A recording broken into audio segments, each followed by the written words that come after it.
Welcome to Okoboji Broadcast, everyone. I'm Jeff Thie. We have with us today State Senator Zach Whiting from Senate District 1 and from Spirit Lake, of course. And first of all, our broadcast is being brought to us by Okoboji Broadcast sponsors, Lakes Regional Healthcare, and Avera partner, Brands Law Office in Spirit Lake, Synergy Chiropractic and Acupuncture in Okoboji, Bloom and Leonard Agency in Estherville, and H&P Agency with offices in Sibley and Rock Rapids, Ruth Van Locker on Hill Avenue in Spirit Lake, Beck Engineering in Spirit Lake, and B Radiant Laser Skin Studio on Highway 71 in Spirit Lake. Senator Zach Whiting, how are you today? Well, I'm very good, and thanks for having me, and I'm really glad to hear there's so much community support for your efforts and your broadcasting, so thanks to all your sponsors as well. I appreciate that very much, Senator. First of all, you, like many people, young family, at home, social distancing, 2 young kids there with you. How are things in the Whiting household? Well, so a lot of people don't know this about me, but I'm an introvert, so I've been preparing my whole life for a pandemic to be locked in my house. So, not to make too much light out of it, but no, it's the time with your family is really important, and we can look at this from a lot of different ways. And I think fear and the panic, do kind of set in our realities in a pandemic. But I do encourage people to take the time to invest in those relationships with the people that you're the closest with. And that would be the people in your own house, but you can also, still find ways to socialize, over the phone or over FaceTime and things like that. Still get out and take a walk. It's been great. The kids are great. I love spending a little extra time with them. Love taking them outside to play in the yard. So we're trying to make the best out of an unfortunate situation. Yes. Are you still in contact with your colleagues down in the Iowa Senate? Yeah, I am. So we speak regularly with my colleagues in the Senate and with our staff, even though the legislature is temporarily postponed. Yeah.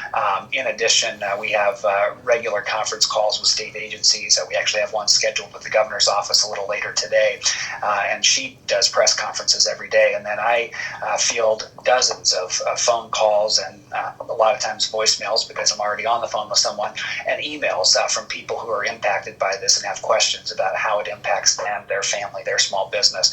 And so I try to make sure that I keep a good line of communication open with my colleagues, with our staff, with agencies, with the governor's office, to make sure that we have as coordinated and cohesive an effort and a message so that people can rely on what they hear from their government officials.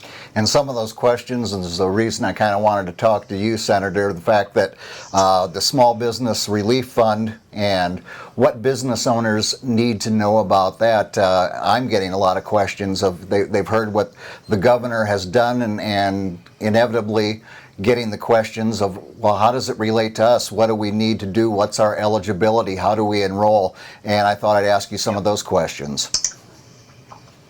Yeah, absolutely. So the biggest thing, and I get those questions a lot too, the biggest thing I usually tell people is there's a really great website. If you go to www.iowabusinessrecovery.com, that's going to link you up to the Iowa Economic Development Authority's website and their COVID-19 specific resources, and specifically targeted to business owners and employees that are affected by the pandemic. And so that would be the first place I tell you to go, and I'm going to try to give you as much information as I can today. Things are changing, as we have seen on a daily basis. Information is changing, decisions are changing, and so if you go to that website, nearly every day you'll probably find something new. There's a lot of state and federal resources that are available through this website. You had mentioned one, the Small Business Relief Fund. That would, and I'm just glancing here at my notes because I want to make sure I get everything right. Right. That would provide small businesses grants that would range anywhere between $5,000 and $25,000, and they can also be offered the ability to defer their sales or their withholding taxes and waive any penalties or interest during that. There is a deadline. It is Tuesday, March 31st at 12 noon, and it is not first come, first serve. So you have up until that time to get your application in, and there are some specific things that they want you to have before you start the application, and certain documents that you need to upload online, income statements, your revenues, your balance sheet, your payroll, any W-9 forms, and then just some other information, and that is targeted for employers that have between 2 and 25 employees. Right. That is a grant program that's available. There is also small business SBA loans that are available through the federal government. You can find information and how to apply on that through that website, even though it's a federal program. And then we've also heard some concerns for people that that own their own business and don't have any employees, and so the Iowa Economic Development Authority set up a program for that would target your sole business owners.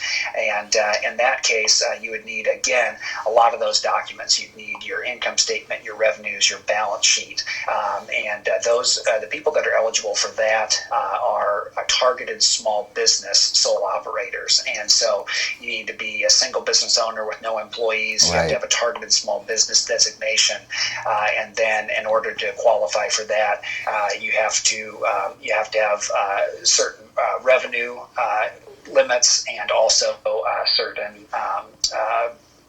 characteristics for the type of ownership that your business is. It's targeted towards females, minorities, and disabled and veteran individuals. Right. So if you qualify for that, you may seek that opportunity as well. Right.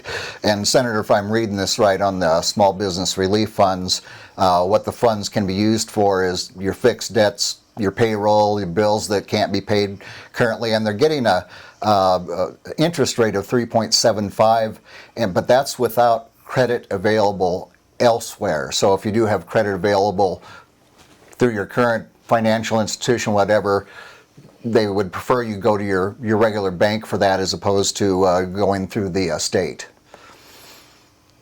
Yeah. And, I think there's a lot of things at play here.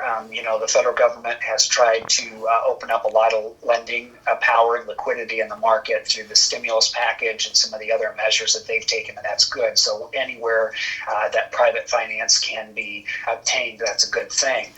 But if not, we want to make sure that these funds are available, and that's why it's good if you think you qualify and you meet those eligibility requirements, go ahead and apply. It doesn't mean that you'll necessarily get it, but it means that you well could, and I think that's really important. So thanks, Jeff, for adding in those points, and that's why, like I said, this information, there's a few details in there. If you go to that website, iowabusinessrecovery.com, and click on the respective benefit that you may be eligible for, you can learn all the information there. There's links to apply, and it's just a wealth of information and resources. Indeed, and just one other thing I wanted to throw in for nonprofits, and let's face it, in the Iowa Great Lakes alone, we have a great deal of nonprofits that are working generally on a shoestring budget to begin with, and so if they're shutting down museums or not able to have their fundraisers, whatever it is, and so there is a 2.75 interest rate on those, just so people know. It's so thankful that Governor Reynolds and the state, and I certainly appreciate her daily press conferences. I think it's good to see our leaders and our governor out there every day giving us the update, whether it's new cases, new developments, steps the state is taking. It's important for Iowans to know these things. It is, and as I've said before, and as people probably see, this is changing daily. Yeah. The numbers are changing daily. Sadly, we've seen the first case in Dickinson County. We're now up to 3 deaths in the state of Iowa, and the United States now has the most cases of any country in the world. That's a problem. It is a real and serious public health crisis. But as I mentioned before, and as you just alluded to right now, is I really hope that the fear and the panic doesn't overtake everyone in all of this. You got to try as best as you can, keep a sound mind and a perspective and an attitude towards all of this. All of these public health things that you're probably tired of people telling you about: wash your hands, do social distancing, wipe down surfaces, and all those things. Pretty basic basic stuff, but those are the things that are going to, when we talk about bend the curve, bend the curve. Right now, the curve is going like this, and public health officials want to bend the curve like this, and it's all of those things that will help do that. And certainly making sure that our government leaders are responsive but also accountable in all of this is important, and having those daily updates from the governor is very important. The legislature is adjourned temporarily. We suspended because we didn't want to spread the coronavirus around the Capitol and frankly around the whole state. If one of our legislators or multiple of our legislators were to get that and then take it back to each of our 150 districts throughout the state, we could have spread this thing like wildfire. Yes. So even though we're temporarily suspended, as I said before, we continue to work hard every day. I field emails and phone calls, dozens of them from people, and I really appreciate the opportunity to take it to a little larger audience with you today, Jeff. Thank you, Senator. I appreciate it very much. Just for information for people to look at any of these programs, it's iowaeconomicdevelopment.com is a website to go to. You'll find all these different programs and how to apply. You'll find the forms. I know that they have podcasts on there that if you need some information that you can get on and watch those as well. So the information is there for you. Again, for the small business loans, the deadline is Tuesday, this upcoming Tuesday, March 31st at noon. So spend your weekend getting yourself ready and getting those forms together and all that information. And Senator, if people have questions for you, I know you're in contact with so many, but if they don't know how to reach you, what's the best way? Yeah, so my wife has told me it's pretentious to say that you can Google me, but if you just Google Zach Whiting, Iowa Senate, my contact info comes up there through the state's website. My cell phone number is on there, as well as my email, which is zach.whiting@legis.iowa.gov. I try to be responsive within 24 to 48 hours. I try to prioritize constituents first, but I get several hundred emails, over the course of a week, and so I try to sift through those as fast as I can and be as responsive as I can. We have a great staff that helps with that. I speak with the governor's office and email with them regularly.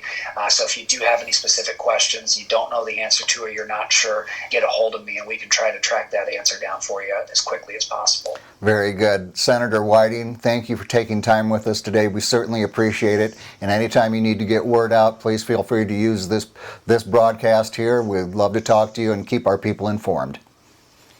Thank you, Jeff. And if I could just add in one more thing, I gave my little soapbox moment about all the social distancing and hygiene things that are really important. One thing that it's what we're talking about right now, and why we had this discussion today, is there is a real impact on small businesses, business owners, and employees. And I am very heartened to see that a lot of employers, despite all of the changes and sometimes the closures that the government is mandating, that they are adapting to a new way of doing business, doing carry-out, doing delivery, doing drive-up, contactless delivery. All of those are really good things. So all the business owners out there and everyone that works in your businesses, thanks for all you do. And wherever you can, wherever it's safe, please do get out and support your local businesses of all types. It's not just restaurants and bars that are affected by this, though they are very acutely affected by this. It's all sorts of businesses that are seeing a slowdown in traffic and sales and revenue. So support them where you can, and I appreciate all you do. We have some great resources locally, from the Iowa Great Lakes Corridor to the Iowa Great Lakes Chamber of Commerce. And even though I don't like Facebook, we have a tremendous Facebook page, the Iowa Great Lakes COVID-19 Local Guide. People are putting up all kinds of great things, keeping people up to date on what their hours are, what their menus are. I've even seen situations where mothers with children are saying, I'm running low on diapers, I'm running low on wipes, where can I go? And probably, I haven't read through all the comments, probably some people out of the goodness of their heart are probably giving away diapers and wipes and all those things. Yeah. So this is a great opportunity that even in times of fear, trouble, and panic, we can come together and show the best side of humanity and all of our people. We do it one person at a time. So take care of what you can do in here and what you can do for other people, and that's going to be the best thing that we can do to stop this pandemic. Maybe not from a public health perspective, but from a social perspective. Absolutely. I like to say we are Iowa strong, and even through social distancing, we're shoulder to shoulder on this. So, Senator, thank you for taking time with me. Thanks so much. much for the opportunity. Great to speak with you. You as well, Senator. That's State Senator Zach Whiting here with us from Senate District Number 1 from Spirit Lake. We thank him for taking time with us today, and we thank you for watching us right here on Okoboji Broadcast.